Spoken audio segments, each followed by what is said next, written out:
지장기도로 깨달음을 이룬 큰 외삼촌. 우리 집안 41인의 승려 중 가장 먼저 출가한 분은 나의 큰 외삼촌인 김학남으로 나의 어머니인 성어 비구니의 바로 밑 동생입니다. 큰 외삼촌은 할머니 평등월 보살의 기이한 입적을 접하고 열심히 절에 다니다가 23세의 나이로 1924년에 출가하였습니다. 처음 망공스님을 찾아가 머리를 깎아줄 것을 청하자 망공스님은 사형해월 스님의 제자가 될 것을 권했습니다. 나의 사형 중에는 해월이라는 천진도인이 한 분 계시지. 해월 사형은 너무 천진무구하여 남의 스승이 된다는 것은 생각도 하지 않고 있다. 만약 내가 주선하지 않는다면 사형은 평생 제자를 못 들릴 거야.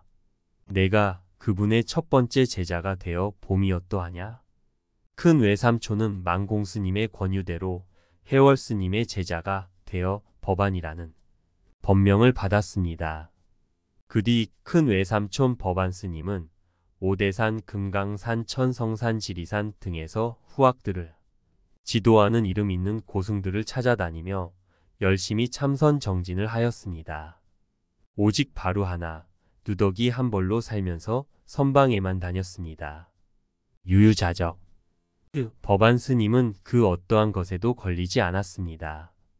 어느 때는 무예이행을 거침없이 하였고 어느 때는 시를 지으며 스스로의 경지를 점검하였습니다. 일천봉우리 위에 한 칸 집이여. 방칸은 노승이 방칸은 구름이 차지했구나. 어느 때 서쪽 바람 불어 구름이 날아가면 하나뿐인 창으로 밝은 달이 서로 찾아와 비추네. 이것은 스님이 금강산 토굴에서 지은 시입니다. 이렇게 10여 년을 참선 정진하며 지내던 법안 스님은 35세가 넘자 해인사 백년암으로 들어와 영구천이라는 조그마한 샘을 파고 깨달음에 이를 때까지 지장기도를 하리라 다짐했습니다. 스님은 단순히 입으로만 지장보살을 부르는 것이 아니라 지장보살과 하나가 되도록 마음을 모으고자 했습니다. 처음에는 2시간씩 4차례 하루 8시간의 기도를 시작하였으나 날이 갈수록 기도 시간은 길어졌습니다. 지장보살, 지장보살, 지장보살, 지장보살. 5년이 경과하자 산매 속에 빠져들어 3, 4일을 밥도 먹지 않고 대소변도 보지 않고 마냥 서서 목탁을 두드리며 지장보살을 부를 때가 한두 번이 아니었습니다.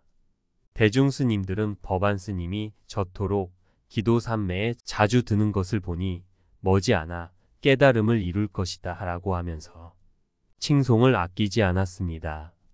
마침내 9년이 되었을 때 법안 스님은 말할 수 없는 희열을 느끼고 법당을 뛰쳐나오며 외쳤습니다. 허공고를 보았다. 허공의 뼈를 보았다. 그리고는 짧은 오도송을 지었습니다. 허공골 중이 유상무상이여. 상 속에는 부처가 없고 부처 속에는 상이 없다.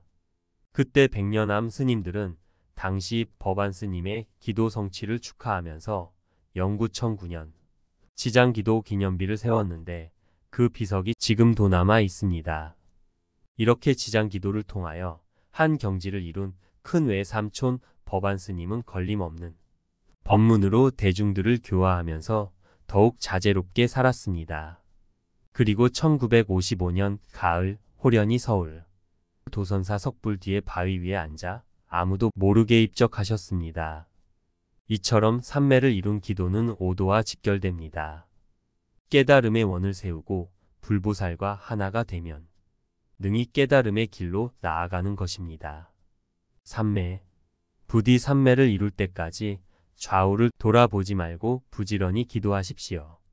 반드시 나의 불성이 발현되어 우리를 해탈의 길로 인도할 것입니다.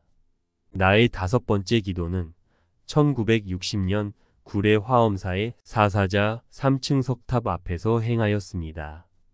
6년 동안 도솔암에서 수행한 후 청담스님 등의 권유로 태백산을 내려온 나는 지리산 쌍계사에서 한 철을 보내고 있었습니다.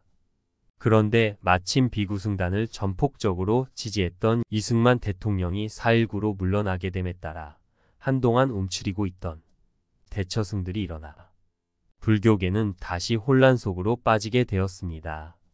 마침내 그 불똥은 쌍계사에까지 번졌습니다. 폭력을 휘두르며 쌍계사를 점령하려는 대처승들에게 밀려 우리는 화엄사로 옮겨가야 했습니다.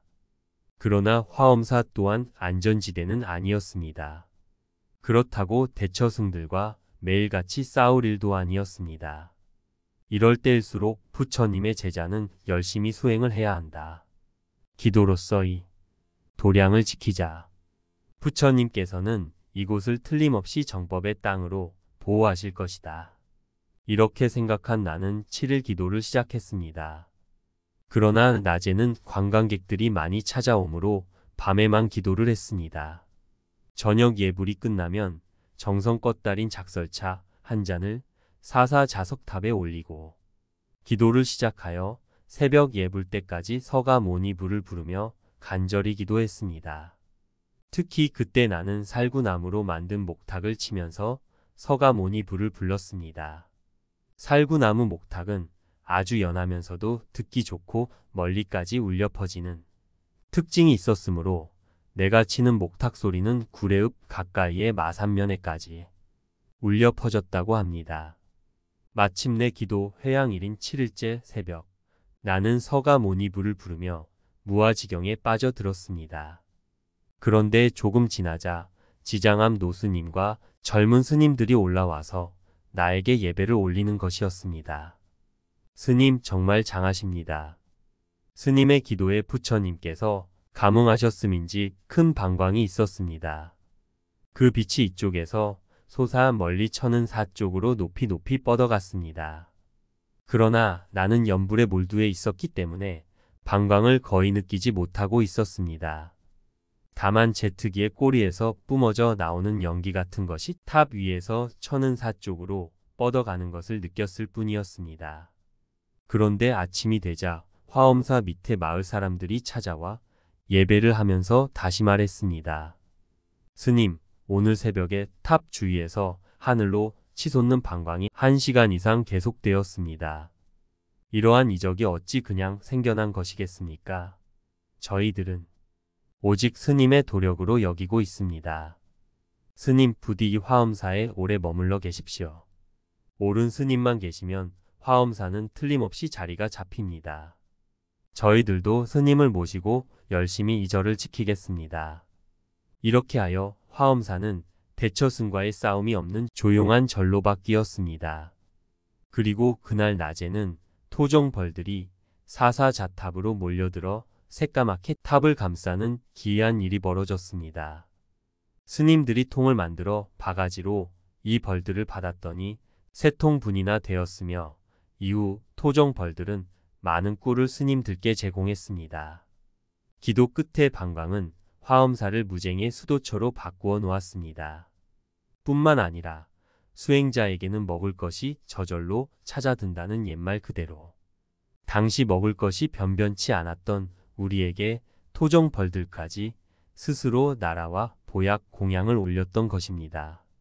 일타 스님의 법명은 일타호는 동곡이다. 1929년 충남 공주에서 출생하여 14살에 양산 통도사로 출가하였고 1954년 26세에는 오대산 정멸보궁에서 오른손 12마디를 연비한 오른손에서 생사리가 나오는 이적을 일으키는 등 정진으로 일대사를 해결할 것을 발언하고 홀로 태백산 도소람에 들어가 6년 동안 수행 정진으로 정각을 이루었으며 치열한 구도의 길을 걸으셨던 한국 불교의 선지식이었다. 그는 1999년 미국 하와이 와불산에서 세수 71세로 입적했다. 친가와 외가의 친인척 41명이나 출가하여 승려가 된 수행자 집안 출신으로 세계 불교사의 전후후무한 족적을 남겼다. 출가는 큰 외삼촌을 시작으로 외할아버지와 외할머니 그리고 나머지 3명의 외삼촌까지 모두 출가한 데 이어 친가의 부모와 형제, 누이까지 모두 출가하였다. 이는 석가모니 부처님과 그 일족의 출가 이후 가장 많은 숫자로 기록되고 있다. 우리나라에서 이런 일이 일어났다는 것은 매우 고무적이며 가히 신기하고 드라마틱한 일이 아닐 수 없다. 이러한 41명의 출가는 우연하게 이루어진 것일까? 세상에 우연하게 이루어지는 일은 결코 없다. 반드시 이루어지기 전에 어떤 씨앗이 심어져 있기 때문이다. 외증조 할머니인 이평등월 보살의 기도와 입적 세상을 떠남, 그리고 방광의 이적이 밑바탕에 깔려 있었던 것이다. 할머니는 부지런히 연불 기도를 하시다가 88세의 나이로 입적했다. 이때 그야말로 기적이 일어났던 것이다. 7일장을 지내는 동안 매일 같이 방광을 하였던 것이다. 낮에는 햇빛에 가려 잘 보이지 않았지만 밤만 되면 그 빛을 본 사람들이 불이 났다며 물통을 들고 매일 같이 달려오기를 거듭했다. 문상객들이 붐비는 집안에서는 밤인데도 불구하고 불을 켜지 않았음에도 대낮같이 환하게 밝았다. 상식으로는 이해할 수 없는 그야말로 신기한 일이 아닐 수 없다. 그야말로 언제나 대광명을 뿜어낸다는 상방대광명 그 자체였다. 이는 외증 조할머니의 연불 기도를 통하여 대광명을 놓는 기적을 이루게 되었다. 이러한 신비한 기적을 직접 체험한 가족들은 크게 감화를 받고 그 뒤 차례로 출가하여 집안 친가외가 41인 모두가 출가하여 승려가 되었다. 일심으로 연불하고 기도한 공덕으로 부처님의 불가사의한 가피가 함께 한 것이다. 외증 조할머니의 연불기도는 일타스님의 집안을 불심으로 가득 채웠고 41명 모두를 출가시켜 승려로 바꾸어 놓는 밑거름이 되었던 것이다. 세상에는 불가사의한 일이 일어난다. 다만 누구나 경험하지 못한다는 것이다. 일타스님의 가족 친가회가 41명의 출가를 접하면서 우리나라에서 이런 일이 일어났다는 사실에 깊은 감동을 받지 않을 수 없다. 필자는 지성이면 감천이라고 했듯이 세상 모든 일은 스스로 만들어내는 것이며 우연히 이루어지는 것은 없다는 결론을 내렸다. 일타스님 기도